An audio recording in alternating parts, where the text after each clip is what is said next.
Saudi அரேபியாவுக்கு சொந்தமான கப்பல் ஒன்றின் மீது தாக்குதல் நடத்தப்பட்டிருக்கிறது. இதன் காரணமாக அந்த கப்பல் தீப்பிடித்து எரிந்திருக்கிறது. அதாவது கப்பலினுடைய ஒரு பகுதி தீப்பிடித்து எரிந்திருக்கிறது. இந்த சம்பவம் இன்று 24ஆம் தேதி திங்கட்கிழமை இடம்பெற்றுள்ளது. இந்த செய்தி சம்பந்தமாக கிடைக்கப்பெற்ற சில தகவல்களை, மேலதிக விவரங்களை பார்க்கலாம். என்னென்னு சொன்னால், சவுதி அரேபியாவில் இருக்கக்கூடிய மிக பிரம்மாண்டமான ஒரு துறைமுகம் யான்பு துறைமுகம் என்று சொல்லி நீங்கள் கேள்விப்பட்டிருப்பீங்கள். அது அங்கால சவுதி அரேபியாவினுடைய மற்ற பக்கம் பார்த்தீங்கன்னு சொன்னால் செங்கடல் பக்கமாக இருக்கிறது. அந்த துறைமுகத்தில் இருந்து 117 கிலோமீட்டர் மேற்கு பக்கமாக என்று சொன்னால் அது செங்கடல் பகுதி தான். எனவே செங்கடலில் அந்த துறைமுகத்திலிருந்து 117 கிலோமீட்டர் தொலைவில் ஒரு கப்பல் ஒன்று போய் கொண்டு வந்தது. அந்த கப்பல் மேலே இன்றைக்கு காலை இனம் தெரியாத நபர்களால் தாக்குதல் நடத்தப்பட்டது. அப்படித்தான் இந்த தகவல் முதல்ல வெளியானது. அதாவது UKMTOன்னு சொல்லி இருக்கிறார்கள் தானே, பிரித்தானியாவினுடைய கடல்சார் கண்காணிப்பு அமைப்பு, அவர்களால் இந்த தகவலை முதல்ல வெளியிட்டார்கள். அவர்களுடைய அறிக்கையில் என்ன சொல்லப்பட்டிருக்குன்னு சொன்னால், இனம் தெரியாத நபர்களால் நடத்தப்பட்ட தாக்குதல் என்று சொல்லியும், இதில் கப்பலினுடைய அந்த மேல் தளம் தீப்பிடித்து எரிந்ததாகவும், தெய்வாதீனமாக பணியாளர்களுக்கு எந்த விதமான பாதிப்பும் இல்லை என்று சொல்லி UKMTO வெளியிட்டுள்ள அந்த அறிக்கையில் சொல்லப்பட்டிருக்கிறது. இது முதலாவது. அதுக்கு பிறகு சிறிது நேரம் கழித்து ஹவுதி அமைப்பினர் ஒரு அறிக்கை ஒன்றை வெளியிட்டிருக்கிறார்கள். அந்த கப்பலை தாக்கியது நாங்கள் தான் என்று சொல்லி அவர்கள் தங்களுடைய அறிக்கையில் சொல்லியிருக்கிறார்கள். மிசைல்ஸை பயன்படுத்தி, ஏவுகணைகளை பயன்படுத்தி நாங்கள் தாக்கினோம் என்று சொல்லி அவர்கள் குறிப்பிட்டிருக்கிறார்கள். இந்த கப்பலினுடைய பெயர் விவரங்கள் வெளியாகி இருக்கின்றன. இது பார்த்தீங்கன்னு சொன்னால் அம்சான் என்ற பெயரில் உள்ள கப்பல். அம்சான் என்ற கப்பல் சவுதி அரேபியாவினுடைய கொடியோடு தான் இந்த கப்பல் போயிருக்குது. எனவே சவுதி அரேபியாவுக்கு சொந்தமான கப்பலாக இருந்தாலும் சரிதான், அல்லது சவுதியினுடைய கொடியோட வார கப்பலாக இருந்தாலும் சரிதான், நாங்கள் தாக்குதல் நடத்துவோம் என்று சொல்லி ஹவுதி அமைப்பினர் போன மாதமே அறிவித்திருந்தார்கள். அந்த அடிப்படையில் இந்த தாக்குதல் நடந்திருக்கலாம் என்று சொல்லி சொல்லப்படுது. இந்த கப்பல் VLCC என்று சொல்லப்படுற வகையைச் சேர்ந்தது. அதென்ன VLCC என்று சொன்னால் வெரி லார்ஜ் க்ரூட் கேரியர் என்று சொல்லுவோம். மிக பிரம்மாண்டமான மசகு எண்ணெயை ஏற்றிச் செல்கின்ற கப்பல் என்று சொல்லி நாங்கள் விளங்கிக் கொள்ளலாம். எனவே ஒரு பெரிய சைஸ்லான கப்பல்லாம் தாக்குதலுக்கு இலக்காகி இருக்கிறது.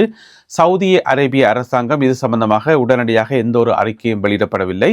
எனவே மேலதிக விவரங்களுக்காக காத்திருப்போம். உங்களுக்கு தெரியும், சவுதி அரேபியாவுக்கு சொந்தமான கப்பல்கள் மேலே ஹவுதி அமைப்பினர் தாக்குதல் நடத்துறது இது முதல் தடவை அல்ல. ஜூலை மாதத்திலும் ஒரு சில தாக்குதல்கள் நடந்திருக்கின்றன. அதுக்கு பிறகு இந்த ஆகஸ்ட் மாதத்தில் பார்த்தீங்கன்னு சொன்னால், இந்த ஆகஸ்ட் மாத ஆரம்பத்திலேயும் நிறைய தாக்குதல்கள் நடந்திருக்கின்றன. ஆனாலும் கூட இந்த யான்பு துறைமுகத்திலிருந்து வந்த இரண்டாவது கப்பல் இது என்று சொல்லப்படுகிறது. யான்பு துறைமுகத்திலிருந்து இந்த மாதம் 5ஆம் தேதி, ஆகஸ்ட் 5ஆம் தேதி NCC பஃபா என்று சொல்லப்படுற ஒரு கப்பல் வந்தது. அதன் மேலேயும் தாக்குதல் நடத்தப்பட்டது. அதுக்கு பிறகு பார்த்தீங்கன்னு சொன்னால் இன்றைக்கு 24ஆம் தேதி இந்த அம்சான் என்று சொல்லப்படுற கப்பல் மீது தாக்குதல் நடத்தப்பட்டுள்ளது. கடந்த சில நாட்களாக அமெரிக்க அரசாங்கத்தினால் திரும்ப சொல்லப்பட்டு கொண்டு வர விஷயம் என்னென்னு சொன்னால், ஈரானுக்கு எதிரான அந்த மாபெரும் பொருளாதார தடை, அதை எக்கனாமிக் D-Day என்று சொல்லி சொல்கிறார்கள். அந்த நாள் இன்றைக்கு திங்கட்கிழமை தான் அந்த அறிவிப்புகள் இன்னும் சற்று நேரத்தில் வெளியாக உள்ளன என்று சொல்லப்படுகிறது. அதாவது இங்கே UK நேரம், பிரித்தானிய நேரம் மாலை 7 மணிக்கு ஒரு ஊடக சந்திப்பு ஒன்றை நடத்துகின்றார் அமெரிக்காவினுடைய திரைச்சேரியினுடைய தலைவர். அந்த ஊடக சந்திப்பில் தான் இந்த விவரங்கள் வெளியிடப்படும் என்று சொல்லப்படுகிறது. எனவே இன்றைக்கு ஈரானுக்கு எதிரான எக்கனாமிக் D-Day டிக்ளேர் பண்ணப்படும், அது அறிவிக்கப்படும் என்று சொல்லப்பட்டிருக்கிறது மாலை 7 மணிக்கு. இதில் ஒரு சிக்கல் இருக்கு என்னென்னு சொன்னால், நிறைய ஊடகங்களையும் சர்வதேச பொருளாதார இராணுவ ஆய்வாளர்களால் எழுப்பப்படுற கேள்வி என்னென்னு சொன்னால், இப்போ ஈரானினுடைய பொருளாதார முடக்கிறன்னு சொன்னால், ஈரானுடன் சேர்ந்து வர்த்தகத்தில் ஈடுபடுகின்ற ஏனைய நாடுகள் மேலேயும் இந்த பொருளாதார தடை கொண்டு வரப்படும் என்று சொல்லப்படுது. அது ஓகே. ஆனால் ஈரானோட அதிகளவு பிஸ்னஸ் செய்கிறது யாரு? அதிகளவு அதாவது ஈரானில் உற்பத்தி செய்யப்படுற எண்ணெய் இருக்குத்தானே, எண்ணெய் வளம், அதில் 80% கொள்வனவு செய்கிறது யாரு?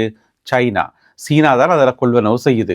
அப்படி பார்க்கக்குள்ள இந்த உலகத்தில் ஈரானுடன் அதிகளவு பிஸ்னஸில் ஈடுபடுறது சைனா தான். அப்போ அமெரிக்கா சைனாக்கு எதிராக ஏதாவது நடவடிக்கை எடுக்க போகிறதா? கடுமையாக தண்டிப்போம், கடுமையான பொருளாதார தடைகளை கொண்டு வருவோம். அதாவது ஈரானுக்கு எதிராக மட்டுமல்லாமல் ஈரானோடு சேர்ந்து பிஸ்னஸ் செய்பவர்களுக்கு எதிராகவும் இந்த தடை கொண்டு வரப்படும் என்று சொல்லி அறிவிக்கப்பட்டிருக்கிறது.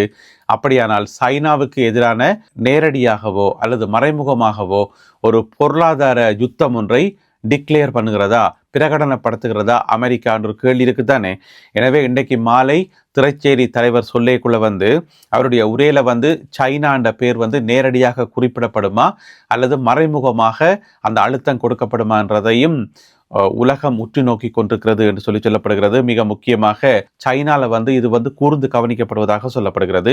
எனவே இன்னும் சில மணி துளிகள்ல அது எங்களுக்கு தெரிய வரும். எக்கனாமிக் டேயில் இன்று என்னென்ன விஷயங்கள் எல்லாம் சொல்லப்படுகின்றன என்று சொல்லி 7 மணிக்கு பிறகு அதை நான் பார்த்துட்டு உங்களுக்கு அடுத்த வீடியோல விரிவா விளக்கமான தகவல்களை உங்களுக்கு தருகின்றேன். உலகளாவிய ரீதியில் சேமிப்பில் வைக்கப்பட்டிருக்கின்ற எரிபொருட்கள் மீண்டும் விடுவிக்கப்படுமா என்ற ஒரு கேள்வி எழுந்திருக்குது. அதாவது உங்களுக்கு தெரியும், ஈரானுக்கும் அமெரிக்காவுக்கும் இடையிலான யுத்தம் ஆரம்பித்ததானே February 28.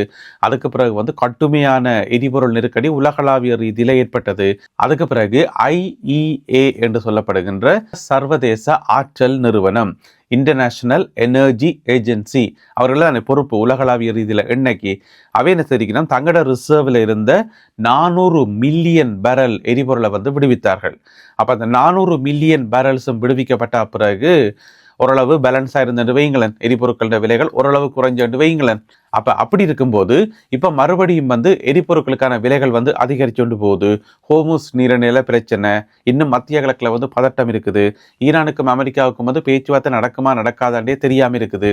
எனவே எப்படியான பின்னணியில் மறுபடியும் அந்த ரிசர்வில் வைக்கப்பட்டிருக்கிற எரிபொருளை ரிலீஸ் பண்ணுவீர்களா, சேமிப்பில் இருந்து விடுவிப்பீர்களா என்று சொல்லி ராய்ட்டர்ஸ் செய்தியாளர் கேட்டது IEA தலைவர்கிட்ட. அதுக்கு அவர் சொன்னவர், அப்படியான ஐடியா எதுவுமே இப்போதைக்கு எங்களுக்கு இல்லை, நாங்கள் இருக்கிறத வச்சுக்கொண்டு சமாளிக்கத்தான் பார்க்குறோமே ஒழிய சேமிப்பில் இருந்து எடுக்கிற ஐடியாங்கள்ட்ட இல்லைன்னு சொல்லி.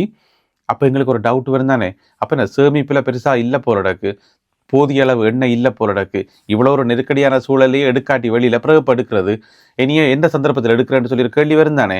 ஆனால் அதுக்கும் IEA தலைவர் சொல்லியிருக்கார், அப்படி இல்லை, 80% எரிபொருள் எங்கள்கிட்ட ஸ்டாக்கில் இருக்குது.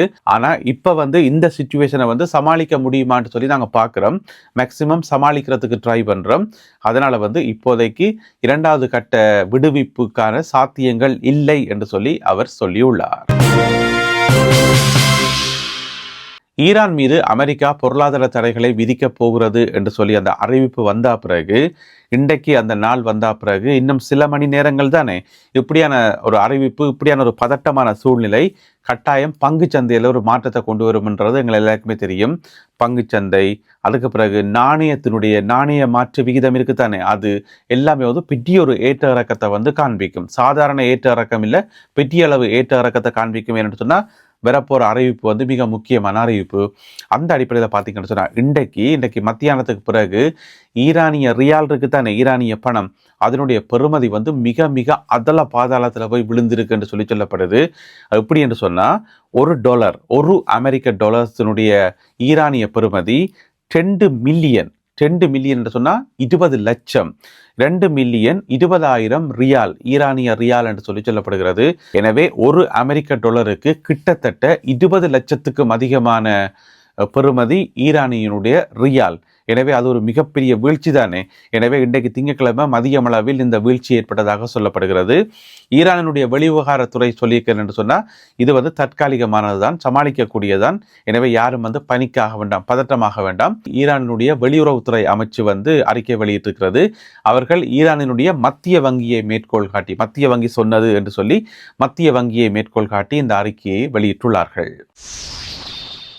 ஐரோப்பிய ஒன்றியத்துடன் மேலும் நெருங்கி செயல்பட வேண்டிய தேவை பிரித்தானியாவுக்கு வந்திருக்கிறது என்று சொல்லி பிரித்தானிய பிரதமர் ஆண்டி பெர்னம் அறிவித்திருக்கின்றார். உங்களுக்கு தெரியும், ஏற்கனவே ஐரோப்பிய ஒன்றியத்திலேருந்து UK வெளியில் வந்துட்டுது, பிரெக்சிட் என்ற பேரில் வெளியில் வந்துட்டுது. அப்போ இந்த சிங்கிள் மார்க்கெட், மற்ற சலுகைகள் எல்லாமே 2 தரப்பும் பாதிப்புக்குள்ளான, ஐரோப்பிய ஒன்றிய நாடுகளும் பிரித்தானியாவும் தனித்தனியே பாதிப்புக்கு உள்ளாகி இருந்தன. அவர் இப்போ பார்த்தீங்கன்னு சொன்னால், இப்போ பிரதமராக இருக்கிறவர் யார், ஆண்டி பெர்னம். இந்த பிரெக்சிட்டுக்கு கிட்டத்தட்ட எதிரானவர். அந்த காலத்தில் தான் பயங்கரமாக பிரச்சாரம் வச்சவர். இல்லை நாங்கள் EUவோட சேர்ந்து தான் இருக்கணும், தனியே இருக்கிறதால ஒரு பிரயோசனம் இல்லைன்னு சொல்லி மிக கடுமையான பிரச்சாரங்களை அந்த காலத்தில் மேயராக இருந்த காலத்தில் வச்சவர் தான் ஆண்டி பெர்னம். இப்போ என்ன பிரச்சனை சொன்னால், அவர் தான் நாட்டினுடைய பிரதமராக வந்திருக்கின்றார். அதனால் ஐரோப்பிய ஆணைக்குழு இருக்கு தானே, இசி என்று சொல்லுவோம், யூரோப்பியன் கமிஷன், அதனுடைய தலைவரை சந்திச்சு ஆண்டி பர்னம் பிரித்தானிய பிரதமர் காட்சிக்கர் கதைக்குள்ள இரண்டு தரப்பும் மிக மிக நெருக்கமான உறவை நாங்கள் பேணணும், நாங்க நிறைய விஷயங்களை ஒத்துழைச்சி செயல்பட வேண்டி இருக்குது, நிறைய புதிய ஒப்பந்தங்களை போட வேண்டி இருக்குது என்று சொல்லி வெளிப்படையாகவே சொல்லியிருக்கின்றார் பிரித்தானிய பிரதமர் ஆண்டி பர்னம் அவர்கள். எனவே இந்த கதைகளை வச்சு பார்க்கக்குள்ள மறுபடியும் பிரித்தானியா போயிட்டு இயூல சேரப்போதா என்று கேட்டீங்கன்னு சொன்னா அப்படி ஒரு முடிவுக்கு எங்களால் வர முடியாது. கிடைக்கப்பட்ட தகவல்கள் அடிப்படையில் அப்படி உறுதியாக சொல்ல முடியாது. ஆனால் பிரித்தானியாவும் ஐரோப்பிய ஒன்றியமும் மிக நெருக்கமாக செயல்பட வேண்டிய தேவையை தாம் உணர்ந்திருப்பதாக பிரித்தானியாவினுடைய புதிய பிரதமர் ஆண்டி பர்னம் அறிவித்திருக்கின்றார். எனவே இது எங்கே போய் முடியும், எந்த கட்டத்தில் போய் நிற்கும்ன்றது எங்களுக்கு தெரியலை, அதை நாங்கள் பொறுத்திருந்தான் பார்க்கணும். எனவே பிரித்தானியா பின்னொரு காலத்தில் இயூல சேருமா சேராதா என்ற ஒரு கேள்வி இப்போ எழுந்திருக்கிறது. அதோட பிரித்தானிய பிரதமர் ஆண்டி பர்னம் இருக்காரு தானே, அவர் முதல் மேயரா இருக்கைகளை சொன்ன ஒரு வசனம் இப்போ திரும்ப திரும்ப திரும்ப சமூக வலைதளங்களில் பரப்பப்படுது. என்னென்னு சொன்னால், தன்னுடைய வாழ்நாளில் தன்னுடைய ஆயுள் காலத்தில் மீண்டும் ஒரு தடவை தான் பார்க்க விரும்புகிறேன், இயூவோட யூகே போய் சேர்றதை பார்க்க விரும்புகிறேன் என்று சொல்லி எங்கேயோ சொல்லி பரப்புறதுக்கு மேடையில், தேர்தல் பிரச்சார காலத்தில் மேடையில் சொல்லி பரப்புறதுக்கு அது இப்போ பயங்கர பேசு பொருளாக சமூக வலைத்தளங்களில், ஆங்கில சமூக வலைத்தளங்களில் ட்ரெண்டிங்காக போய்கொண்டிருக்கிறது. இந்த காணொலியில் பகிர்ந்து கொள்ளப்பட்ட செய்திகள், தகவல்கள் தொடர்பான உங்களுடைய கருத்துக்களை மறக்காமல் கீழே எழுதுங்கள். மீண்டும் சந்திப்போம் உறவுகளே. நன்றி, வணக்கம்.